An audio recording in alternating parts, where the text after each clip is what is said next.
Ақша жинаудың 8 тәсілі. Бірінші, қай жерде ақша туралы әңгіме қозғалса да, сіз ақшаны жамандамаңыз. Бұл сіздің өмірлік салт дәстүр дағдыңызға айналсын. Ақшам жоқ, ақшам жетпейді деп ешқашанда айтпаңыз. Олай десеңіз, сізден ақша қашады. Керісінше, сіз мені ақша жақсы көреді, күннен күнге менің қаражатым көбейіп, табысым артып келеді деген сөзді жиі-жиі айтыңыз. Олай деуге қымсынбаңыз, қорықпаңыз. Екінші, ақша жинаңыз. Тек ақшаны тойға, жақсылыққа, оқу, жаңа дүние сатып алуға, саяхатқа шығуға, жақсы демалуға жинайтын болыңыз. Ақшаны қара күнге деп жинамаңыз. Үшінші тәсіл. Ақша жинауда, оны ұстап жұмсауда бай адамдардың психологиясын зерттеңіз. Соларға еліктеңіз. Өзіңізді бай адамның орнындамын деп есептеңіз. Қоғамдық көлікпен жүрсеңіз, мен мұны қарапайым адамдардың тыныс тіршілігін білу үшін уақытша мініп жүрмін деген ойда болыңыз.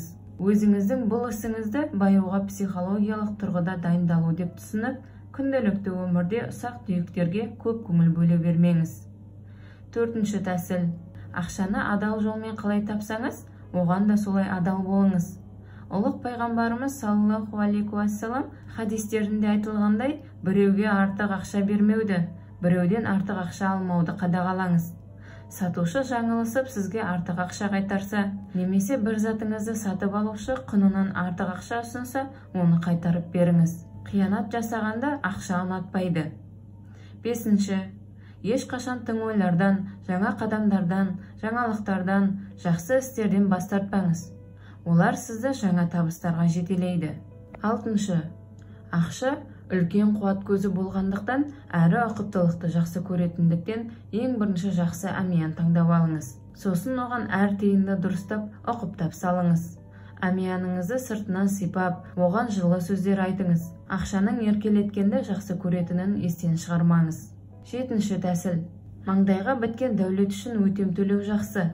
Байлықты сақтап қалу үшін қайырымдылық шараларына мол шығын шығарып, жаманшылықтың алдын алады.